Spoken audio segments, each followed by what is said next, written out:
추미애 법무장관이 법무부 종합감사에 출석해서 윤석열 검찰총장의 발언을 두고 정치적 중립을 지켜야 할 검찰총장으로서 선을 넘었다고 지적했습니다. 추 장관은 서울중앙지검장 시절 옵티머스 사건을 무혐의 처분한 것과 관련해서 윤 총장과 수사팀을 감찰할 예정이라고 밝히기도 했습니다. 이 관련 내용들 최민희 전 국회의원, 이상희 세명대 교수와 함께 짚어보겠습니다. 어서 오세요. 네, 안녕하십니까. 네, 법무부 종합국감에 출석한 추미애 장관. 지난주에 있었던 대검 국감에서의 윤석열 총장 발언에 대해서 조목조목 답변이라고 해야 될까요? 어떤 거기에 대한 본인의 입장을 내놨습니다. 주요 발언들은 좀 잠시 후에 하나씩 구체적으로 짚어보도록 하고 어제 국감에서의 의원들의 질의 그리고 윤 총장의 추미애 장관의 답변, 좀 태도 전반적으로 좀 어떻게 보셨는지 총평 여쭤보겠습니다. 우선 상급자로서 검찰총장의 지난 목요일 국감에서 보인 태도에 대해서 하나하나 시정하고 교육시키는 느낌이었습니다. 그러니까 요즘 젊은이들 표현으로 참교육을 시전하는 자리, 예, 법과 원칙에 따라 그런 느낌이었고 윤석열 총장 국감은 저는 과거 권위주의 정부 시절 정치 군인들의 태도를 다시 보는 것 같은 느낌이었습니다. 예, 알겠습니다. 이 국감이 보여주는 정치적 상징성이 굉장히 큰 거죠. 뭐냐 그러면은 우선 이번 국감에 대한 의미를 간단하게 좀 짚어볼 필요가 있을 것 같은데요. 정치 일정상 봤을 때 이번 국감이 굉장히 중요한 전국의 분수령이 될 수가 있겠죠. 뭐냐 하면 간단하게 말씀을 드리자면 내년에는 재보선이 예정이 되어 있습니다. 거기에 서울시장 선거, 부산시장 선거까지 돼 있죠. 그리고 소위 말해서 대통령 임기가 완전히 후반기로 접어드는 그런 상황입니다. 이 때문에 전국의 이니시티브가 확실하게 걸려있는 점이라 봐야 되겠죠. 이런 점에서 여권에서는 완전한 어떤 방패막을 쳐야 되는 부분이 있고 야당에서는 여기에 창의 역할을 할 수밖에 없는 그런 상황이다라고 봐야 됩니다. 전반적인 국정감사의 흐름, 특히 어제 법사위 같은 광경을 봤을 때는 일종의 이런 느낌을 좀 받았어요. 좀 평론가로서 객관적 입장에서 본다 그러면은 해안선의 파도를 넘어서야만이 잔잔한 바다로 갈 수 있지 않느냐라는 그런 느낌을 받았다라는 겁니다. 결국 해안선의 파도라는 것은 뭐냐 그러면은 윤석열 검찰총장에 대한 파도를 넘지 않으면은 상당히 어려울 수도 있다는 그런 여당의 뭔가 모르게 좀 조급함이 보이는 그런 형상이었다라고 볼 수가 있겠습니다. 예. 그래서 그런 파도를 넘으려면 어떻게 해야 되느냐라는 것이 결국 윤석열 총장에 대한 아주 집중적인 공세에서 나타났다고 봐야 되겠죠. 어떤 공세였었느냐. 정치적 중립 위반이 했다라는 부분도 있고 여기에서 대통령 메시지까지 이야기하는 것은 도를 넘었다라는 부분. 이런 등등의 추미애 장관의 공세 자체가 결국 윤석열 총장의 도덕성 그리고 이 전체적인 검찰에 대한 뭔가 비정당성 이런 것들을 부각시켜서 그걸 일종의 파도를 넘는 그런 어떤 형태로 국정감사에 대한 전반적인 흐름을 바꿔놓을 그런 의지가 굉장히 보였다라고 볼 수가 있는 알겠습니다. 어제 있었던 주요 발언들 이제 하나씩 좀 짚어볼 텐데요. 먼저 저희가 영상으로 좀 정리를 해봤습니다. 영상으로 확인해 보시죠.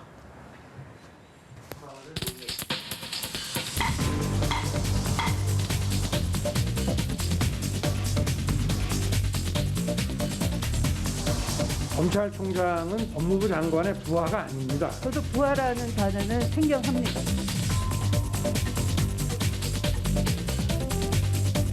정치적 중립을 지켜야 될 검찰총장으로서는 선을 넘는 발언이 있었다라고 생각합니다.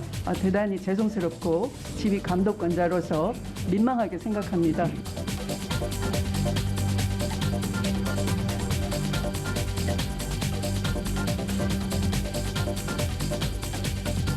검찰이 정치판을 흔들어버리는 일을 보고 있습니다. 검찰은 지금 최하입니다. 좀 죄송하지만 꼴찌가 돼버렸어요. 본인의 자리 보존을 위해서 대통령까지 끌어들이려고 하는 그 태도가 상당히 음험하다고 봤습니다. 음험하고 또 하나 더 하면 교활하다고까지 봤습니다. 50% 이상의 국민들이 추 장관에게 마음이 좀 떠났다고 보여지는데 언론이 제 아들과 저에 대해서 한 1만 건 보도를 했어요. 사회적 보도를 하고 여론조사를 한다면 알겠습니다. 네, 저렇겠죠. 의원님도 장관 한번 해보세요. 도대체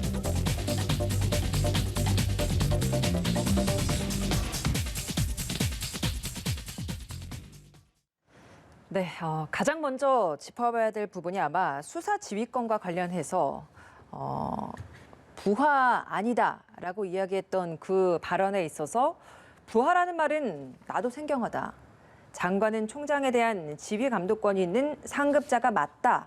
이렇게 못 박았습니다. 이 발언 좀 어떻게 들으셨습니까? 아니 저는 언론이 좀 이상한 게 수사 지휘권이 위법하다는 말은 틀린 말입니다. 왜냐하면 헌법과 정부조직법과 검찰청법이 법무부 장관이 검찰총장을 지휘하게 되어 있어요.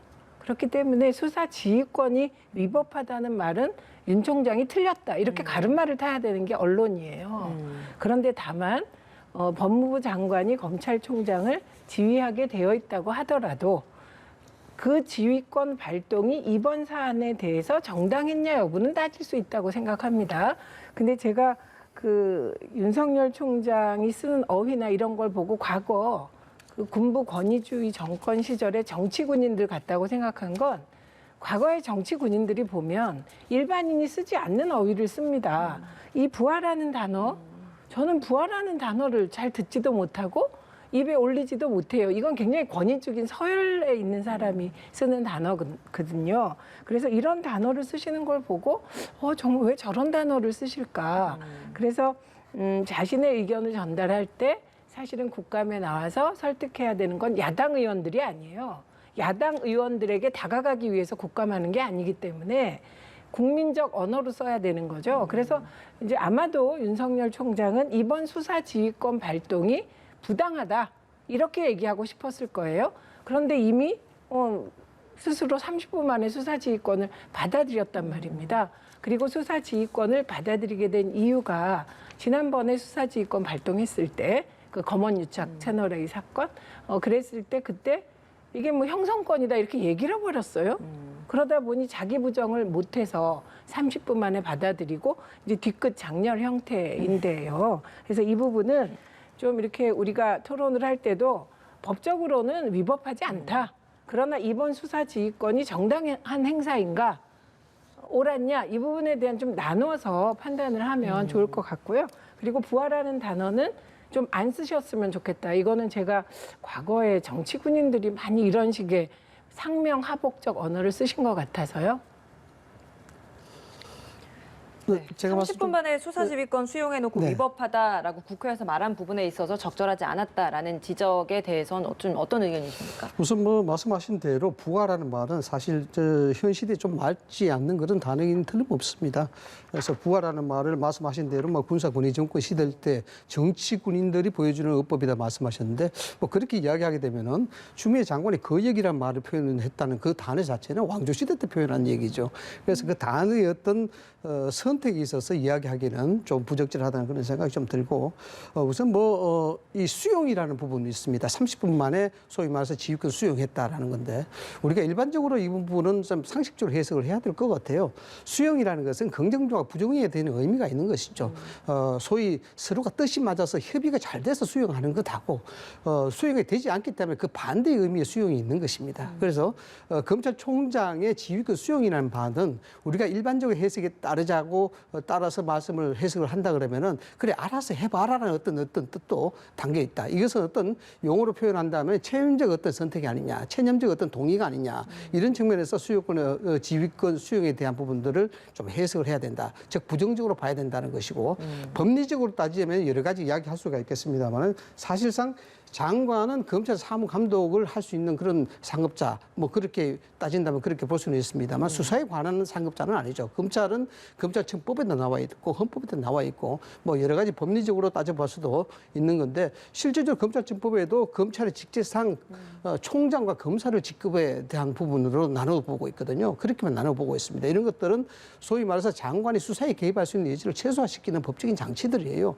그래서 수사 지휘권은 검찰청 8조에 나와 있다시피 개별 사건에 있어서 총장만 지휘한다라는 것은 정치인인 장관이 개별 수사에 정치적으로 개입하는 부분들을 최소한 방하는 제도적 장치다라는 그런 것입니다. 그렇기 때문에 수사 지휘권 행사는 상당히 엄중해야 된다는 그런 뜻을 합의하고 있는 것이다라고 볼 수 있는 거죠. 근데 지금 말씀하셨는데 그러니까 수사지휘권 행사는 적법한 거고요. 이 행사가 적절했냐 여부에 대한 논의를 하면 조금 이게 생산적 논의도 됩니다. 그런데 자꾸 수사지휘권 자체가 불법이다, 위법이다 하니 쓸데없는 논란이 되는 거고요. 지금 말씀하신 중에 반대 의미의 수용이라는 말은 저는 어불성설이라고 생각합니다. 반대하면 수용 거부해야죠. 그리고 그 이후의 사태에 대해서 또 서로 책임지는 것이라고 생각하고, 그다음에 그 말씀을 하시기 전에 협조에 의한 수용 뭐 이런 비슷한 표현을 하셨는데, 그리고 뭐 정치인 출신이 정치적인 목적? 이거 우리 솔직해져야 됩니다. 박근혜 정부 때 볼까요? 청와대 비서실장이 김기춘 실장, 검사 출신입니다. 유명한 정치 검사예요. 그리고 우병우 수석 어떻게 했는지 다 알고 있습니다. 그리고 법무부 장관 검사, 검찰총장 검사입니다. 검사들끼리 권부를 다 장악해서 그때 무슨 이런 공개적인 수사 지휘가 필요합니까? 전화 한 통으로 만나서 술 먹으면서 이렇게 했던 거 아닙니까? 솔직히 얘기하죠, 이 부분은. 그런데 그렇게 검사들끼리 이심전심으로 할 때는 협조고, 그건 사실 협조가 아니잖아요. 그리고 그때 더 대통령의 뜻이 직접적으로 반영된 수사가 많았던 거 아닙니까? 그래서 그런 라인 속에서 박근혜, 최순실 국정농단도 못 막은 거 아닙니까? 그래서 저는 이번에 추미애 장관의 수사지휘권을 행사한 것은 적법하게 법무검찰개혁위원회가 수사지휘하려면 공개적으로 해라. 그거에 따라서 공개적으로 하는 것. 앞으로 이런 방향으로 문화가 굳어져 갈 거고, 이 부분은 초기이기 때문에 이런저런 갈등과 과거에 젖은 분들의 저항이 있다고 생각합니다. 그 위법성을 얘기하려면 직을 내려놓고 해야 한다, 이런 표현도 어제 있지 않았습니까?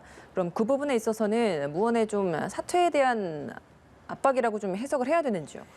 아니, 추미애 장관이 압박한다고 사퇴 안 하죠. 그러니까 그 말은 제가 아까 드린 말씀 그대로입니다. 반대 의미의 수용이란 있을 수 없다. 반대하면 거부하고, 그러면 또다시 새로운 그 리그가 시작되는 거거든요. 그러면 그때 과거에 그 천정배 장관이 수사지휘권 행사했을 때, 그때 검찰총장이 사표 내서 그 항명했습니다. 그럼으로써 수사지휘권이 잘못됐다는 것을 온몸으로 저항했거든요. 그 길을 택하든지 뭐 이러라는 의미라고 생각합니다. 일단 뭐 여러 가지 말씀을 해주셨는데, 실질적으로 뭐 법리상 따지면은 이 부분에 대해서는 해석 여지는 여러 가지 있을 수 있겠죠. 그러나 검찰청법 자체는 검사 직급에 앞서도 말씀을 드렸다시피 총장과 검사만으로 제한해놨다. 이런 부분들이 현직에 있어서 검찰 수사는 총장만 하지 장관이 개입하지 못하도록 하던 법적인 장치라고 볼 수가 있습니다. 그래서 결국 헌법에도 나와 있습니다만은 수사나 소추 이 자체는 검찰만이 할 수 있도록 돼 있다라는 것이죠. 지휘권이라는 것은 결국 검찰총장을 통해서 지휘권을 해석할 수 있는 그런 법도 있는데, 뭐 그런 법인데, 결국 이번에 있어서는 총장을 지휘권에서 배제를 시켜놨어요. 수사에 배제를 시켜놨기 때문에 과연 이것이 어떤 공정한 수사로 갈 수 있느냐라는 부분이고, 결국 뭐 정치적으로 이 부분이 수사를 하는 것이 어떤 목적성이 있느냐, 그런 개연성이 있지 않느냐, 이런 부분들은 어제 뭐 추미애 장관도 그런 얘기했습니다만, 결국 윤석열 검찰총장이 검찰을 정치로 뒤덮었다라는 그런 표현을 했더라고요. 그런데 이건 좀 앞뒤가 많이 달라지는 어떤 발언이라고 봐야 되겠죠. 실질적으로 지금 검찰 개혁이라고 이야기하고 있습니다만, 우리가 첫 번째로 봐야 될 것이 검찰 개혁이 무엇이냐라고 봐야 되는 겁니다. 검찰 개혁은 수사를 잘하도록 하는 겁니다. 이거 수사를 잘하도록 하려고 그러면 권력으로부터 자유로워야 되고 중립성과 독립성이 그 의미를 함유하고 있는 것입니다. 그런데 지금 나오고 있는 검찰 개혁이라는 자체가 과연 정치 권력으로부터 자유로웠냐? 저는 그게 전혀 여기 이치에 맞지 않는 그런 예를 봐야 되는 것이고요. 그다음 두 번째는 정치를 검찰을 정치로 뒤덮었다라는 부분들은, 이건 추미애 장관이 먼저부터 이 부분은 추미애 장관이 시도한 것이 아니냐라는 그런 인식을 가질 수가 있겠죠. 왜냐 그러면은 뭐 아시다시피 수차례 검찰 인사 통해서 권력 비리 수사 이 부분에 상당히 장애를 놓게 됐었고, 여러 가지 뭐 위법 논란이 지금 이야기되고 있는 수사 지휘권 행사 이런 등등들이 지금 검찰 개혁을 정치적인 부분으로 호도하고 또 변제시켜 나가는 원인 제공을 거기서 했지 않느냐라고 이렇게 보는 겁니다. 아니, 아무리 우리가 그 정파적으로 토론을 해도 어떻게 법을 그렇게 해석하십니까? 생각해 보세요. 헌법에 구체적으로 그 정부조직법에 위임하는 조항이 있습니다.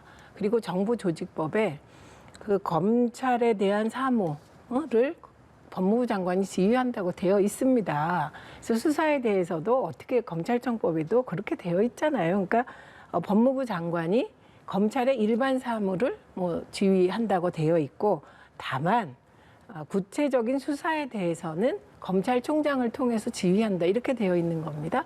그런데 검찰총장이 중립성을 잃었어요. 예를 들면 이미 이번에 다 밝혀진 거, 야당 의원의 그 뇌물수수 의혹이 밝혀졌어요. 그러니까 그 부분은 법무부의 반부패 부장을 패싱하고 검찰총장하고 측근 몇 명만 압니다. 이거 어떻게 믿습니까? 네, 그렇기 때문에 구체적인 수사 지휘를 검찰총장을 통해서 하는데 검찰총장을 배제하는 수사 지휘를 한 것이죠. 그래서 저는 자꾸 이걸 불법이다 이렇게 얘기해 버리면 그럼 법무부 장관이 불법 행위를 한 거니까 그에 대해서 어떻게 해보세요, 야당이. 그게 아니라면 이번 수사 지휘권이 그럼 정당했냐, 이걸 토론해야 합리적 토론이 되지 않겠습니까? 그래서 이 부분은 그리고 야당 쪽에서 이 정부조직법과 헌법의 규정이 다 잘못됐으면 그 법을 그럼 아예 그냥 검찰 중심으로 고치자 이렇게 주장해야 돼요. 그 주장 못 하시잖아요. 그리고 어떻게 지금 시대의 검찰 개혁이 그런 것입니까? 지금 검찰 개혁도 시대에 따라 다른데 지금 시기의 검찰 개혁은 무소불위의 검찰 권력을 분산해서 인권 수사를 하도록 하는 것입니다. 그리고 지금 수사 말씀하셨는데 수사도 수사팀의 독립을 얘기하는 거지, 상명하복으로 똘똘 뭉친 검찰주의적 검찰총장의 수사 독립 얘기하는 거 아니에요. 알겠습니다. 수사 지휘권 못지않게 또 어제도 추 장관이 했던 표현 중에 하나가 윤 총장에 대한 그 두 건의 감찰 시산 그 부분도 좀 짚어보고 싶습니다. 서울중앙지검장 일 당시에 옵티머스 고발 사건을 무혐의 처분한 그 사건, 그리고 수사선상에 올라 있었던 당시에 언론사 사주와 식사를 했는지 그 부분에 있어서의 감찰을 시사한 건데, 사실 이 장관이 검찰에 대한 감찰을 지시하는 건 이례적인 건 사실인 것 같습니다. 이 부분에 대한 적절성 좀 어떻게 좀 우선 판단하십니까? 그런 말씀을 하기 전에 이 법이라는 부분들이 명확성에 대한 부분들이 상당히 좀 모호하긴 합니다. 그래서 여러 가지 자의적 해석을 하게 되는데, 수사 지휘권에 대한 부분만큼은 이렇게 이제 자의적으로 해석하게 되면 결국 장관이 수사에 개입할 수밖에 없는 여지를 남겨둬야 되고, 이것은 결국 검찰의 중립성과 독립성에 대한 부분들이 상당히 저입할 수밖에 없는 그런 문제가 생길 수가 있다. 그렇기 때문에 이 부분은 상당히 조심해야 되는 부분이다라고 제가 말씀을 드릴 수 있는 부분이라고 볼 수 있어요. 예, 그렇게 말씀을 드릴 수가 있습니다. 예, 그리고 감찰 부분에 있어서는 어떤 의견이십니까? 네, 감찰 부분들은 이렇게 생각을 해봐야 되겠죠. 지금 우리가 뭐 어떤 수사를 하고 있냐 그러면은 소위 옵티머스 수사, 라임 수사 부분 아니겠습니까? 이 부분은 언론에서 지적하고 있습니다만 실질적으로 2종 가까이 피해가 발생이 돼 있는 상황이고, 여기에 국민들의 피해가 있는 그런 상황들입니다. 이런 상황들을 봤을 때 여타 사건과는 좀 본질적인 의미가 좀 다르다고 봐야 되겠죠. 그러나 이것을 정치적으로 해석하자 그러면 이것을 넘지 않으면은 사실상 여권에는 상당 부담으로 작용할 수밖에 없는 그런 상황이다라고 볼 수가 있는데, 지금 감찰에 대한 부분, 이 부분은 나중에 수사로 밝혀질 수밖에 없겠습니다만, 실질적으로 감찰 부분, 이건 어떤 의미를 해석할 수 있냐 그러면은, 이 사건은 우리는 상당한 의지를 갖고 수사를 하려고 그랬는데 윤석열 검찰총장이 중앙지검장 당시에 이것을 덮었다라는 것입니다. 그럼 이것을 어떤 의미로 되냐 그러면은, 수사에 대한 의지는 분명히 있었고 문제가 안 되는데도 불구하고 덮었기 때문에 우리가 밝힐 기회를 놓쳤다라고 이야기가 되는 겁니다. 이것을 쉽게 이야기하자 그러면은 사건 전체에 대한 본질 자체가 왜곡이 돼버리는 겁니다.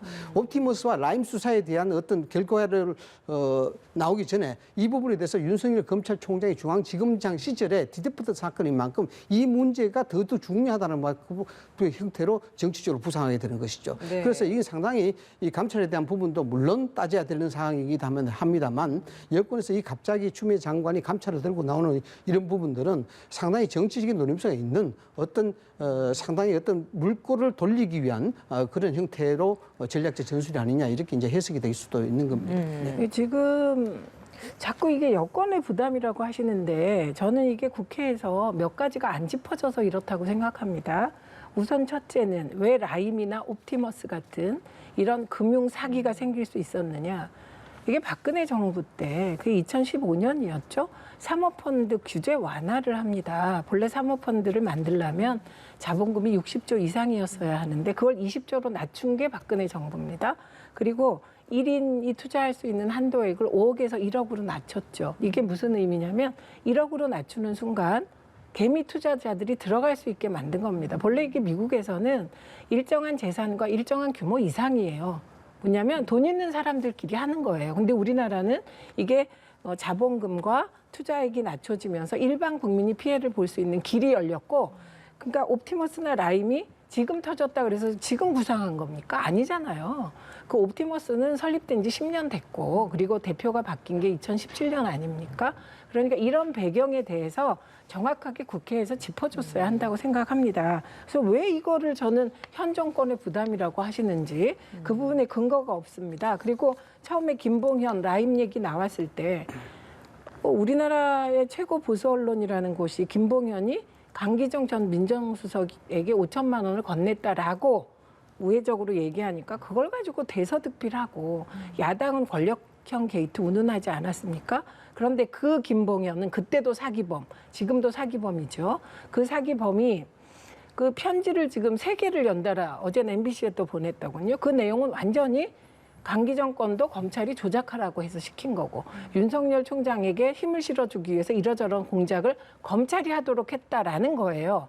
그러고 나니까 갑자기 그 야당과 그 신문이 김봉현을 사기꾼으로 몰고 그 말을 믿을 수 없다고 합니다. 저는 지금도 양쪽 다 못 믿겠습니다.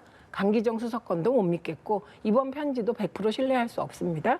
그래서 왜 그럼 그때 강기정 수석을 김봉현 사기꾼이 얘기했을 땐 권력형 게이트 운운하셨는지 그것부터 답해야 될 것 같고, 옵티머스 건은 이건 진짜 문제예요. 전파진흥원이 2017년 6월부터 투자를 합니다. 준비는 박근혜 정부 때 했겠죠. 투자를 했는데 이게 투자하고 나서 과기부 감사에 걸립니다. 그래서 전파진흥원이 이들이 사기꾼이다. 그게 정말 수사 의뢰서가 너무너무 자세합니다. 그리고 이 수사 의뢰서와 이후에 검찰이 수사해서 남부지검이 수사했을 때 기소장이 똑같아요. 거의 내용이.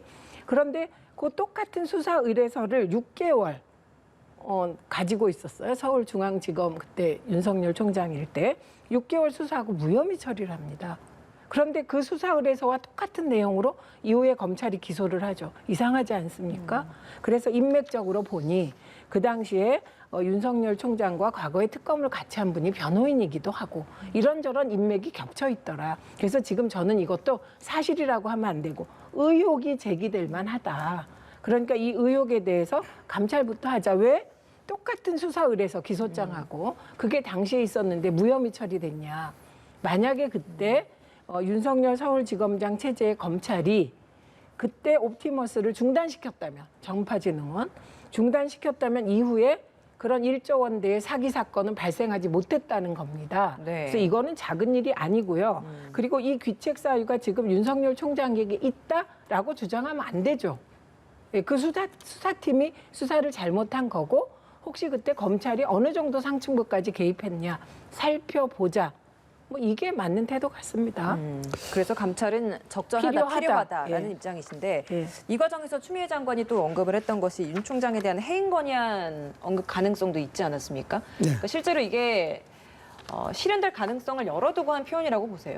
뭐 해임 건의안이라는 것이 이제 공식적으로 제기할 수 있다라는 부분들이 제기해야 되는데 결국 감찰 수사라는 것이 이 부분에 대한 자락을 깔겠다라는 건 의도로 봐야 되겠죠. 그래서 감찰 수사에 대해서 결과가 어떻게 나올지는 두고 봐야 되겠습니다. 그러나 우리가 우려하는 부분들은 이게 지금 라임과 옵티머스 사건 자체가 본질 자체, 즉 일반적 피해자 그리고 여기에 대해서 청와대 등등 여권의 어떤 정치권이 연루된 부분 이 부분이 좀 밝혀져야만이 이것이 사건에 있어서 명명백백하게 명확하게 드러날 수가 있는 것인데 지금 감찰부터 먼저 이야기를 한단 말이죠. 감찰부터 이게 도드라지게 되면 과연 이 사건에 대한 본질이 어떻게 변할 것인가 이번은 굉장히 우려스럽다는 그런 부분이고 그다음에 실질적으로 어제 추미애 장관이 국정감사에서 여러 가지 이야기를 많이 했습니다마는 실질적으로 감찰 수사 관련해서 뭔가 모르게 여론의 포커스를 받을 만한 그런 얘기들을 많이 했어요. 뭐냐면 정황이 있다. 구체적인 어떤 사실들이 있다라는 뉘앙스의 이야기를 많이 했단 말입니다. 예. 그런데 과연 이런 것들이 정말 어떤 뭐 비유를 하자 그러면 피사실 공포처럼 그렇게 비춰질 수도 있는데 그렇다면 추미애 장관으로서는 이 말을 할 수밖에 없었느냐? 그럴 수밖에 없었다고 봐야 되겠죠. 과연 이 부분들이 결국 우리 최 의원께서도 지적을 하셨습니다만 김봉연 씨라는 사람은 피의자입니다. 절대적 사기범으로 지금 소위 말해서 교도소 생활을 하고 있는 사람이에요. 이런 사람의 옥중 서신 하나로 실질적으로 감찰에 대한 부분이 뜨고 수사 지휘권이 뜨고 등등이 발생되고 있단 말이죠. 여기에 대한 여론이 비판 여론은 비등합니다. 비등한 상황에서 과연 여기에 대해서 모호한 입장을 계속 가지고 간다 그러면 여기 여론 자체가 계속해서 비판적으로 흐를 수밖에 없겠다. 그래서 이것이 어떤 절대적인 명확한 증거를 가지고 그렇게 이야기했는지 모르지만은 추미애 장관이 이야기하는 것은 상당히 좀 모호성이 있다라는 부분이고, 그다음에 사모펀드에 대해서도 말씀하셨는데 박근혜 정부 때 사모펀드에 대한 부분들이 일반인들이 여기에 투자할 수 있도록 길을 열어줬다. 그것이 뭐 어떤 의미가 있는지는 모르겠습니다. 일반 투자자가 길을 열어줬기 때문에 일반 투자자 그것을 소위 말해서 이 일이 생기게 된 동기부여는 박근혜 정부에서 했지 않느냐라고 해석이 될 수 있는 건데 그런 식의 논리는 굉장히 좀 적절치 않다라는 부분들을 좀 지적을 하고 싶습니다. 어떻게 적절치 않습니까? 이런 거잖아요. 예를 들면 사모펀드 초기 자본을 60조로 묶어요. 그리고 5억 이상만 투자하게 해요. 그럼 일반 사람들 거의 못 들어갑니다. 왜 1억으로 낮췄냐? 사모펀드 활성화 안 된다는 거예요. 그렇기 때문에 법과 규제가 왜 일반 국민들의 피해로 이어질 수 있는지를 잘 보여주는 사례입니다. 그렇기 때문에 중요한 것이고, 저는 참 이상한 게, 저는 지금도 김봉연 사기꾼이라고 생각해요.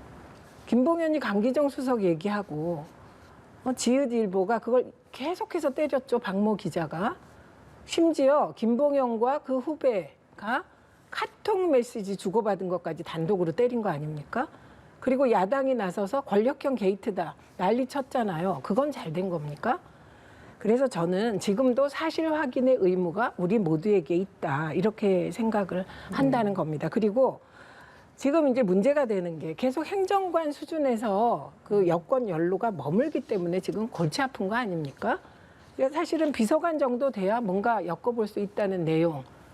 그런 게 굉장히 개연성이 있죠. 그리고 지금 이렇게 약간 그 혼재돼서 라임과 옵티머스를 혼재돼서 말씀하셨는데 라임의 경우 지금 문제가 되는 감사는 뭐였냐면 검사 향응 부분이었어요. 그리고 어저께 그 종합 감사에서 추미애 법무부 장관이 그게 사실을 개연성이 높다는 취지의 발언을 했습니다. 그리고 그게 감사 결과다 이렇게 얘기를 했고 또 어제 일부 언론 보도는 그 검사가 지목된 검사가 지금 다른 기관에 파견돼서 정상적으로 근무하고 있다. 이렇게 얘기를 하고 있습니다. 그러니까 어느 정도 특정이 된 거죠. 그러니까 김봉현의 사기범의 편지만을 가지고 그러는 게 아니라 이거는 뭐 그냥 둘 수는 없잖아요. 편지가 나왔으니까. 그래서 그 감사해 보니 거기서 나온 사실을 가지고 지금 말씀을 하시는 거고 그리고 옵티머스 감사에 대해서는 뭐 의견이 없으셨습니다. 알겠습니다. 그 국회 내에서 지금 이 라임, 옵티머스 사태를 두고 해결하는 방향, 제안하는 부분이 조금 다르지 않습니까?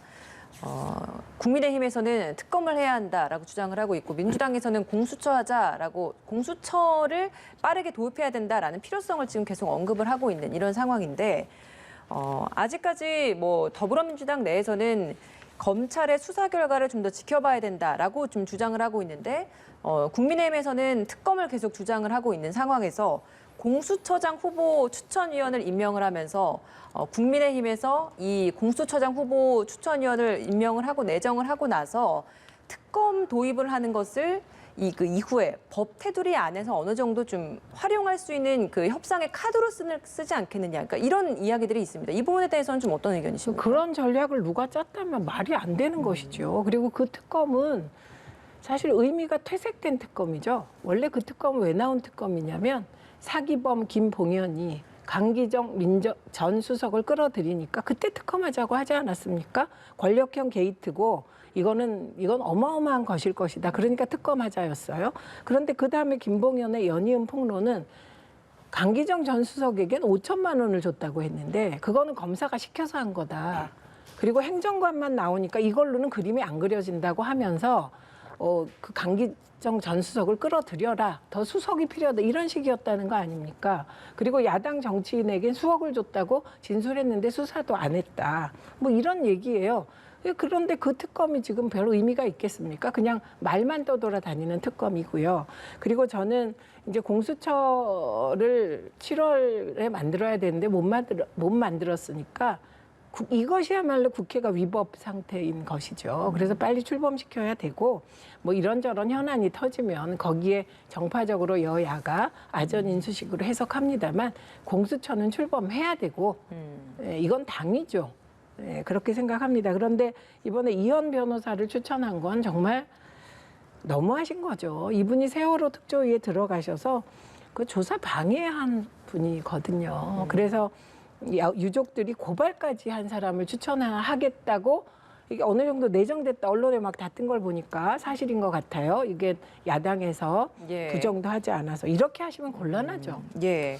교수님께 제가 이 질문을 먼저 드릴게요. 그러니까 그 이현 변호사 그 내정한 그 부분에 있어서 지금 문제가 되는 거기에 대해서는 어떤 의견이십니까? 세월호 특조위원회로 활동을 했고 그 특조위원 활동할 당시에 세월호 수사를 방해했다. 이거하고 공수처법하고 무슨 관계가 있는지 저는 사실 모르겠습니다. 이라는 행동했기 때문에 저는 행동을 해서는 안 된다라는 것으로 이건 어떤 상당히 단편적으로 어떤 이 사람에 대한 적절성을 표현하는 것은 굉장히 적절치 않다라는 그런 것이고 실질적으로 공수처 후보 추천에 대해서 소위 말하는 야당 비토권 아니겠습니까? 야당 비토권 이 부분을 국민힘 쪽에서 받아들이지 않습니까? 받아들이자마자 사실상 이현 내정자인지 아직까지 뭐 후보군인지 모르겠습니다만 이 사람에 대해서 비토를 행사하는 거. 이럴 바에는 왜 야당의 몫을 비토권을 그것도 여당이 만들어줬는지 이 부분에 대해서 참 이해하기 힘들다라는 그런 생각이고 결국 야당의 비토권이라는 것은 이 어떤 사안에 대해서 야당이 공정하고 객관성 있게 반대하도록 된다라는 것은 실제적으로 정치권이 합의한 겁니다. 그런데 아직까지 내정도 안 된 상태에서 벌써부터 이현 내정자에 대한 부분들을 이야기를 한다 그러면은 이건 사실상 정치 도의에도 맞지 않는 것이고 이 부분에 대해서 실질적으로 쉽게 이야기하면 마음에 들지 않는다라는 것으로 이것을 여론화시키는 그런 작업이 아니냐 이렇게 봐야 되는 것이고 그러니까 특검에 대한 부분도 그렇습니다. 지금 이 라임과 옵티머스 등등 그리고 추미애 장관과 윤석열 청장에 대한 수사권 수사 지휘권에 대한 문제 이 문제 이야기하는 것 하더라도 상당히 감독 넓어 치열할 수밖에 없습니다. 상당히 의미가 다르고 생각들이 다 다르니까 그럴 수밖에 없는데 그런 것이니까 어떤 국민들의 의혹을 해소하려고 그러면 여기에 뭔가 명확하고 말끔한 어떤 그런 결과가 나와야 되는 것이죠. 그 결과가 뭐냐 그러면은 그 결과에 대해서 믿을 수 있는 공정성이 있느냐 신뢰성을 갖고 있느냐에 대한 문제입니다. 지금 윤석열 총장이 수사를 하든 아니면 추미애 장관이 수사 지휘권을 해서 수사를 하든 그 결과에 대해서 국민들이 믿을 수 있는 신뢰성과 공정성이 어디까지냐. 그러면 이 부분은 의혹들을 계속해서 길게 끄집어 나갈 수밖에 없고 그것은 결국 국가적으로도 굉장히 실익이 크다라는 부분입니다. 그렇기 때문에 야당에서 이야기하는 야당의 특검 자체가 일종의 여론의 명분이 있지 않느냐라는 부분이고 그걸 통해서 공정하게 국민들에게 명확하게 인식시키는 것이 맞다라는 그런 생각을 하는 겁니다. 이 비토권을 그러니까 특검을 도입하기 위한 협상 카드로 사용하는 부분에 있어서는 또 입장이 내용이 또 이야기가 또 다를 수 있지 않습니까? 야당의 비토권이라는 것은 국회가 거기에 대해서 합의했기 때문에 굉장히 공정한 겁니다. 비토권이라는 것은 이게 비판적인 입장, 견제할 수 있는 권한을 이야기하는 겁니다. 그 부분에 대해서 정치만 그리고 정쟁화시키기 위해서 이렇게 한다 이런 것을 미리 그것을 예단을 해서 이야기한다는 그 자체는 정치적인 어떤 신의가 아니고 도리가 아닌 것이죠. 아니, 잠깐만요. 그리고 사실상 공수처법 이 자체는 패트로 통과했는 부분이고 절대 다수 동의제를 요구했는 것도 사실 여당의 입장이었어요. 아닙니다. 그걸 지금 받아들여서 이야기하겠다는 것 아닙니까? 아니, 그런데 배가 잠깐만요. 추락하기도 전에 이번에 딴 데로 갈 것이라고 예단해서 이야기하는 자체는 그건 좀 이상한 논리라는 거죠. 반론 간단하게 잠깐만요. 듣겠습니다. 왜냐하면 여당이 무슨 야당 비토권을 이런 식으로 두고 싶었겠습니까? 그때는 국회가 다당제였습니다. 그래서 그때는 비토권도 원내교섭단체가 그때 3개였잖아요. 그래서 그 상태에서 다른 원내교섭단체의 주장이었던 것이죠. 근데 지금 원내교섭단체가 2개잖아요. 그렇기 때문에 이거는 제1야당이 비토권을 갖게 된 겁니다. 그때는 원내교섭단체가 야당이 2개였어요. 그러니까 추천이 다른 정당에서 각각 되는 거였어요. 그러니까 이거를 뭐 여당이 원해서 했다 이런 말씀은 명확히 사실이 아닙니다. 그때는 의석수가 민주당이 너무 적었기 때문에 밀린 것입니다. 저는 이런 식의 이게 어디의 의사결정 구조에도 7명 중에 6명 찬성되는 이런 비토권은 없습니다. 알겠습니다. 그래서 이런 건 시정돼야 됩니다. 예, 알겠습니다. 오늘 두 분 말씀 여기서 좀 마무리 짓겠습니다. 최민희 전 국회의원, 이상희 세명대 교수였습니다. 고맙습니다.